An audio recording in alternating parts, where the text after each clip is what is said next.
Welcome to This Explainer. You ever looking at companies' massive profits and wonder, is that for real? Well, today we're going to dig into a powerful tool that analysts use to see if a company's profits are the real deal or just smoke and mirrors. Yeah, you heard that right.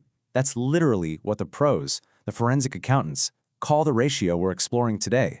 And believe me, they call it that for a very, very good reason. It gets to the heart of one of the biggest questions in finance.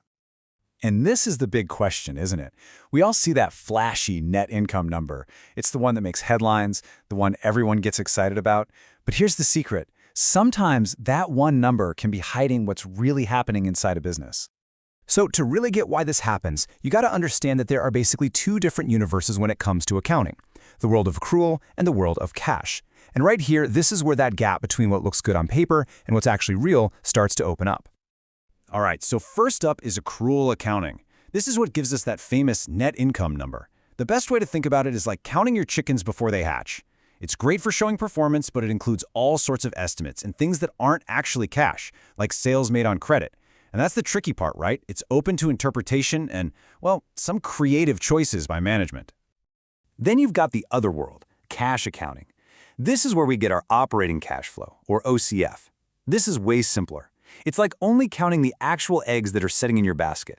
It doesn't care about promises or IOUs. It only tracks the cold, hard cash moving in and out. And it is so much harder to fudge those numbers. Okay, so this table really lays it all out. Just look at that last column, forensic susceptibility. It says it all, doesn't it? Net income is rated high risk. Why? Because it's full of those estimates we talked about. But operating cash flow, it's grounded in the reality of what's actually in the bank. Much harder to fake.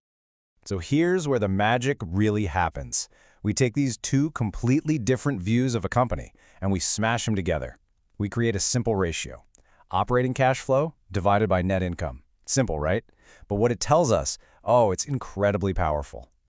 And this little diagram here, it's perfect. It shows you exactly how you bridge that gap between profit and cash. You start with the net income number. You add back things that aren't cash, like depreciation, and this is so important, you adjust for changes in working capital. For example, if customers are taking forever to pay their bills, the company has profit on paper, but no cash in hand. That's the whole game right there. So you do the math, you get a number. What does it all mean? Well, everything hinges on this one single number, 1.0. Think of it as our financial North Star, our benchmark for what's real. It's actually pretty straightforward. If your ratio is consistently above 1, that's a beautiful thing. It means the company is a cash machine. It's generating even more cash than it's reporting in profit. But if that ratio is consistently below 1, that is a huge red flag. It's a sign that those profits might just be an illusion, a story that isn't backed by cold, hard cash. And don't just take my word for it. Read this. The most reliable warning sign. We're not talking about some minor accounting quirk here. We're talking about the #1 indicator that something could be seriously wrong with a company's health.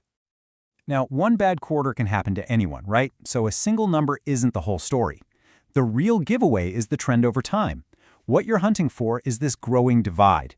You see a chart of net income climbing up and up, looking amazing, but the operating cash flow line is just flat.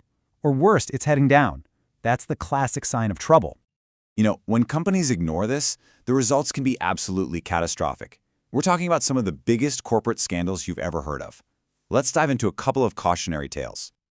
Let's rewind to the early 2000s. You've got WorldCom.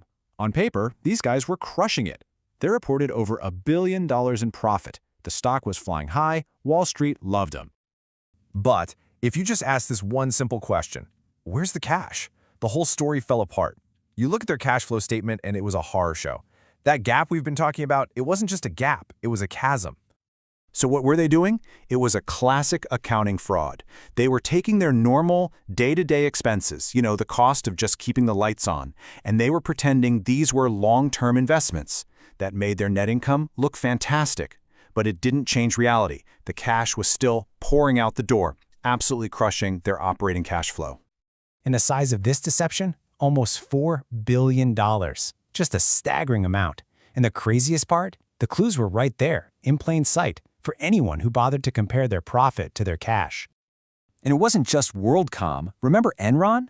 Same story, different players. The market was, as one report said, hypnotized by earnings per share. Everyone was obsessed with the paper profits, and while they were all staring at that, the actual cash, the lifeblood of the company, was just draining away. And listen, this stuff isn't just ancient history. This pattern repeats itself over and over. Okay, so as powerful as this tool is, I gotta be clear, it's not a magic bullet. You can't just look at one number in a vacuum. Context is everything. For instance, a super fast-growing company might have a low ratio just because they're spending a ton of cash on inventory. That can be a good thing. So what's the lesson? You always have to look at the trend and compare it to other companies in the same industry. So if you really want to level up your analysis, there's one more step that the pros always take to get an even sharper picture of a company's health. And that step is to look at free cash flow. You just take the operating cash flow we've been talking about and you subtract what's called CapEx. That's the cash they have to spend on essential stuff like machinery and buildings just to stay in business. And what's left over? That's the good stuff. That's the real, spendable cash the company has to grow, pay down debt, or give back to shareholders. All right, so let's wrap this up with your key takeaways. First, use this OCF to net income ratio as your starting point. Second, always prioritize the trend over a single number. Third, if you see that gap, play detective. Figure out why it's there. And finally, always take it to the next level by looking at free cash flow for the whole story. Because at the end of the day, it all boils down to this one single question. It's probably the most important one you can ask about any company. Does the cash back up the story?